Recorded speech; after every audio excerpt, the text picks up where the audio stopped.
नमस्कार दोस्तों, हमारे YouTube चैनल ओम भक्ति स्टोरी में आप सभी का स्वागत है।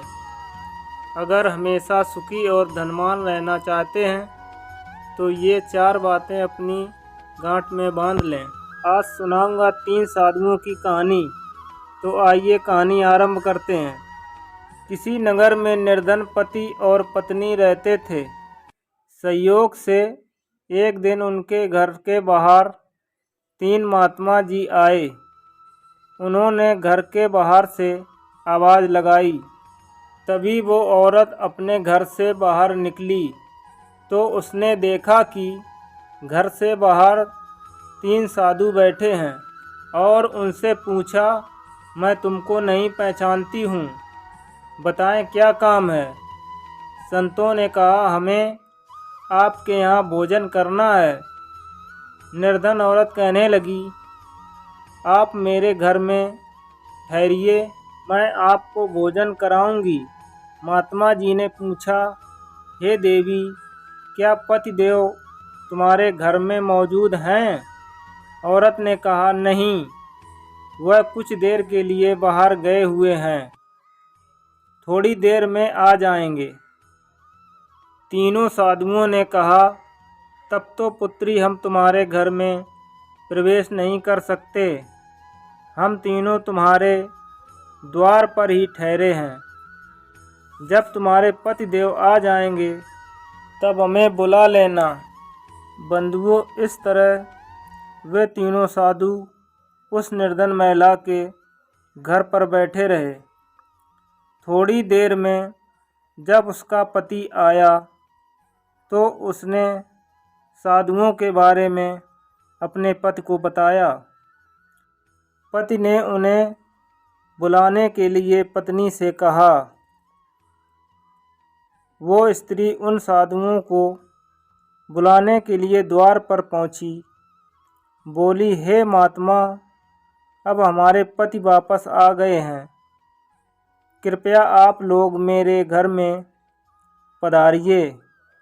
महात्मा जी कहने लगे, हे पुत्री, हम तीनों किसी के घर में एक साथ प्रवेश नहीं करते, क्योंकि हम तीनों में एक का नाम धन है, दूसरे का नाम सफलता और तीसरे का नाम प्रेम है।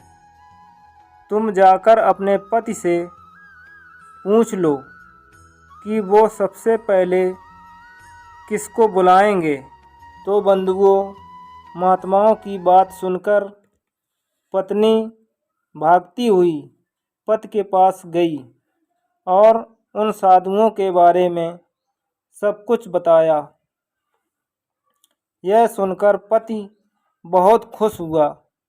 कहने लगा, अगर ऐसा है तो एक काम करो, हम लोग बहुत गरीब हैं, जाओ पहले धन को बुला लाओ, उसके आने से हमारा घर धन दौलत से भर जाएगा और हम धनवान हो जाएंगे।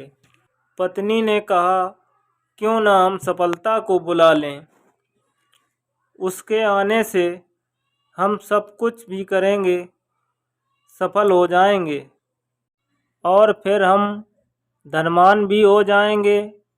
पति कहने लगा, बात तो तुम्हारी ठीक है, पर सफलता के लिए मेहनत करनी पड़ती है और बिना परिश्रम के सफलता हासिल नहीं होती।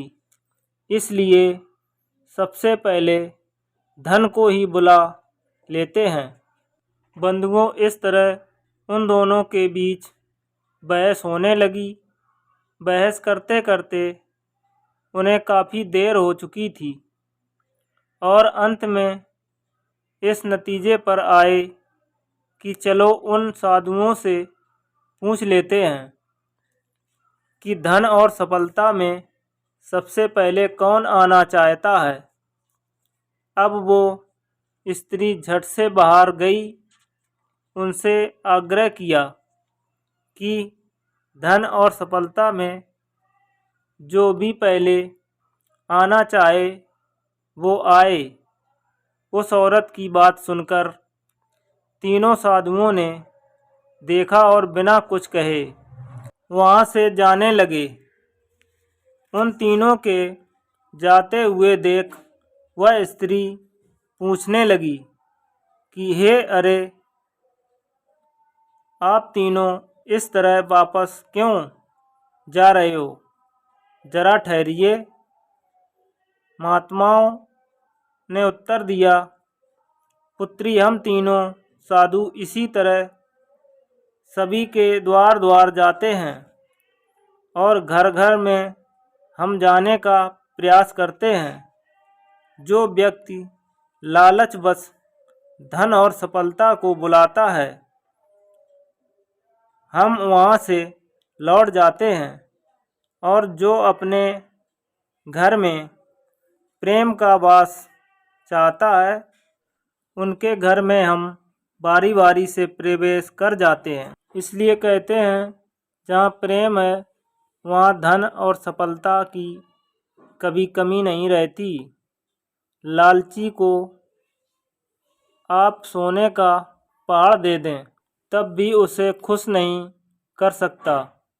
जहाँ प्रेम नहीं, वो धन लेकर क्या करेगा? प्रेम के बिना धन का कोई मूल्य नहीं रहता। जैसे बुढ़ापा सुंदर रूप को, आशा धीरता को, मृत्यु प्राणों को, दोष देखने की आदत धनावरण को, क्रोध लक्ष्मी को, नीच पुरुषों की सेवा सत स्वभावों को, काम लज्जा को, अभिमान सर्वस्व को नष्ट कर देता है, उसी तरह जहाँ आपस में कलह हो वहाँ सफलता और धन नहीं आ सकता। कहते हैं, शुभ कर्मों से लक्ष्मी की उत्पत्ति होती है और प्रतिभा में बढ़ती है, चतुरता से जड़ जमा लेती है और समय से सुरक्षित रहती है। धन और सफलता के लिए हमें ये 8 कार्य नहीं करने चाहिए।